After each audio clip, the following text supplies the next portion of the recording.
Շնորհալու հրաշափառ Աստվածը երգում են Շիրակի թեմի երիտասարդաց միության անդամները Միքայել arczepiskopos Աջապահյանի ծննդյան օրվա առթիվ։ Շիրակի թեմի առաջնորդը դարձավ 62 տարեկան։ Դեկտեմբերի 27-ին շատերը հավաքվել էին Իզմիրլյան բժշկական կենտրոնի բակում, ուր վիրահատվել է Միքայել Սրբազանը։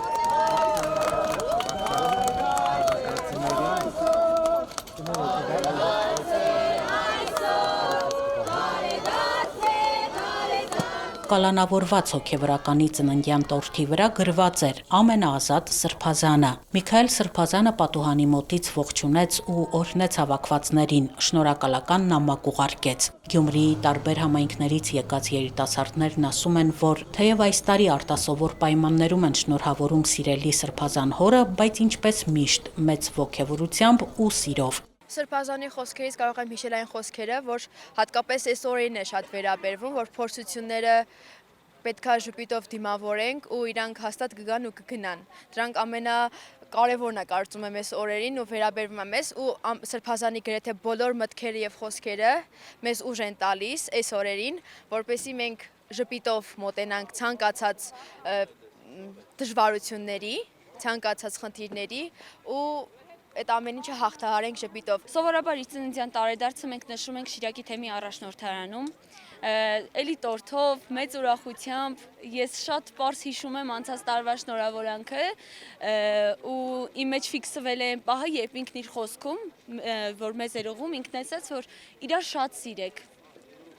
Ու հիմա հասկանում ենք, թե ինչքան մեծ արժեք ուներ այդ խոսքը, որովհետև այս սերն է համախմբել մեզ ու առաջնորդել։ Օրհնյալ Տեր մեզ Հիսուս Քրիստոս, ամեն։ Իզմիրլյան բժշկական կենտրոնի բակում աղոթք հնչեց։ Այս օրերին եկեղեցիներում ժամերգությունների, պատարագների, ուխտերթերի ընթացքում աղոթք են բարձրացնում ապօրինաբար ազատազրկվածների, գերիների համար։ Ազգս հայոց, եկեղեցիս Հայաստանյայց, ըստ հանրապետություն Հայաստան եւ գերիալ Արցախ աշխարհս, ըստ զինվորս, զորավարս, ըստ բանակս հայոց, Տեր օրհնյա եւ պահպանյա, Տեր օրհնյա եւ բժշկացոս ամենայն հիվանդս, վիրավորյալս։ Եկել ենք մեր Սրբազան հոր ծննդյան տարեդարձը շնորհավորենք,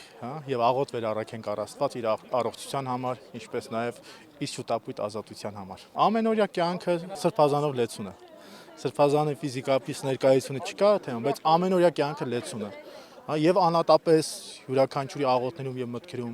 եւ ընդհանրապես եկեղեցու բոլոր արարողությունների ժամանակ հավատացյալները միշտ հիշում են Սրբազանին, հոգեվորականների բնականաբար առաջնորդությամբ աղոթքին անում Սրբազան հոր առողջության համար, իր ազատության համար, ինչպես նաեւ մեր բոլոր կալանավորների, անօրինյալ կալանավորների ազատության համար։ Եվ Սրբազանը հոգեվոր իմաստով առավելաբար ներկա է թեմում, բայց բնականաբար թախից ունենք, որ ֆիզիկապես ներկա չէ եւ ֆիզիկապես անարդարությամբ դատապարտվել է։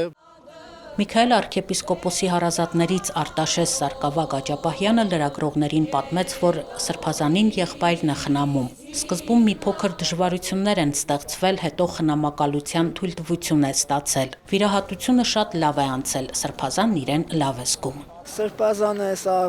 այս առումով շատ համեստ է, ինքը գրեթե երբեք չի նշում։ Մենք ենք հարազատներով միշտ հավաքվում, ինչ ոստեղ փորձում ենք նշել։ 50-ամյակը ժողովուրդը, հավատավոր հոդը, ընկերները Սրբազանի կազմակերպեցին, որպեսզի այդպես մեծ շուկով նշվեր, բայց ինքը ընդհանրապես ծնունդին մեծ նշանակություն չի տալիս։